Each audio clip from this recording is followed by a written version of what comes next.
আসসালামু আলাইকুম সুপ্রিয় দর্শক শ্রোতা, দেশ ও দেশের বাইরে থেকে যে যেখান থেকে আমাদের এই ভিডিও প্রোগ্রামটি দেখছেন সবাইকে আন্তরিক প্রীতি ও শুভেচ্ছা জানিয়ে শুরু করছি আজকের ভিডিওটি। তো আজকে আমরা চলে আসলাম একজন সুন্দরী আপুর কাছে। আসলে আমরা শুনবো তার জীবনের গল্পগুলো, তিনি কি জন্য প্রতিবেদনের সামনে আসলেন বা তার কি চাওয়া পাওয়া। তো বেশি লেট না করে শুরু করা যাক আজকের ভিডিওটি। তো আসসালামু আলাইকুম। ওয়ালাইকুম আসসালাম। আপু কেমন আছেন আপনি? আছি ভাই, আলহামদুলিল্লাহ। ভালো না থাকলেও ভালো থাকতে বলতে অবশ্যই ভালো না থাকলেও ভালো বলতে হয়। তো আপু শুরুতে আপনার নামটা আমরা একটু জানতে চাই। ওয়াজিয়া। ওয়াজিয়া, জি। মাশাআল্লাহ খুব সুন্দর নাম। আপনি কি মাদ্রাসায় লেখাপড়া করছেন? হ্যাঁ, মাদ্রাসা লেখাপড়া করছিলাম, বেশি পড়তে পারিনি। আচ্ছা, ফ্যামিলিতে কে কে আছে আপনার? ফ্যামিলিতে বাবা আছে আর মা আছে। বাবা মা আছে, আপনি আছেন। আচ্ছা, তো এখন আপনি বর্তমানে কোথায় আছেন? ঠিকানাটা কোথায় আপনার? আমি কুমিল্লা ক্যান্টনমেন্ট আছি। কুমিল্লা ক্যান্টনমেন্ট। বর্তমানে তো আমরা ক্যান্টনমেন্টে আছি, তাই না? আপনাকে এখানেই থাকেন? হ্যাঁ, আমি ওখানেই থাকি, বাসা বাড়ি। বয়সটা কত আপনার? 22 বছর। 22 বছর। তো আপনি 22 বছর বয়সে, এত কম বয়সে আপনি প্রতিবেদনের সামনে কেন আসলেন?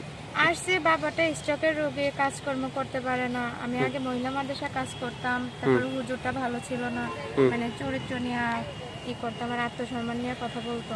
তো এই কারণে আমি ছাইরা দিয়েছি। এখন আমি চলতেও পারি না, আমার বাবার চিকিৎসাও করাইতে পারি না, নিজেও খাইতে পারি না। বিয়ের কথা আসে, এমনকি ওরা যৌতুক চায়, তা আমরা তো ওই সামর্থ্যটা নাই যে আমি যৌতুক দিব।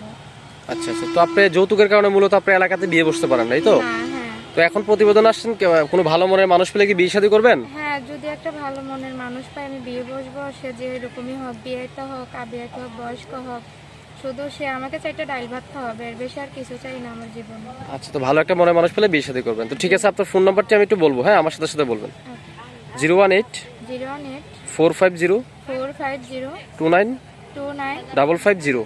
550 আরো একবার বলছি নাম্বারটি 018 018 450 450 29 29 550। 550। এই নাম্বারে ফোন দিলে আপনাকে পাওয়া যাবে, হ্যাঁ? জি, পাওয়া যাবে। তো শেষবেলা দর্শক ভাইদের উদ্দেশ্যে আর কিছু বলতে চান? বলতে চাই কি, আমার দুঃখের কথা শুনে যদি কোনো এমন ব্যক্তি আমার পাশে দাঁড়ায়, সহযোগিতা করে, কি বিয়ে করতে চায়, তাহলে আমি তাকে কখনো ঠকাবো না যদি সে আমাকে না ঠকায়। আমি গরিব ঘরের সন্তান, আর আমাকে খারাপ উদ্দেশ্যে কখনো ফোন দিবেন না। মন চাইলে, যদি মন চায় তাহলে সহযোগিতা করবেন, কিন্তু খারাপ উদ্দেশ্যে দিয়ে ফোন দিবেন না। সবার ঘরেই মা বোন আছে, আমার এটাই রিকোয়েস্ট। তো সুপ্রিয় দর্শক শ্রোতা, প্রেম ভালোবাসা বিয়ে সাথে সম্পূর্ণ আপনাদের দায়িত্ব। তো এই আপুটাকে অবশ্যই কেউ খারাপ উদ্দেশ্য নিয়ে ফোন দিবেন না, অবশ্যই ভালো উদ্দেশ্য নিয়ে ফোন দিবেন আর তাকে হেল্প সহযোগিতা করে তার পাশে দাঁড়ানোর চেষ্টা করবেন। তো আজকে এই পর্যন্তই, দেখা হচ্ছে অন্য কোনো ভিডিওতে। সে পর্যন্ত সবাই ভালো থাকবেন। আসসালামু আলাইকুম।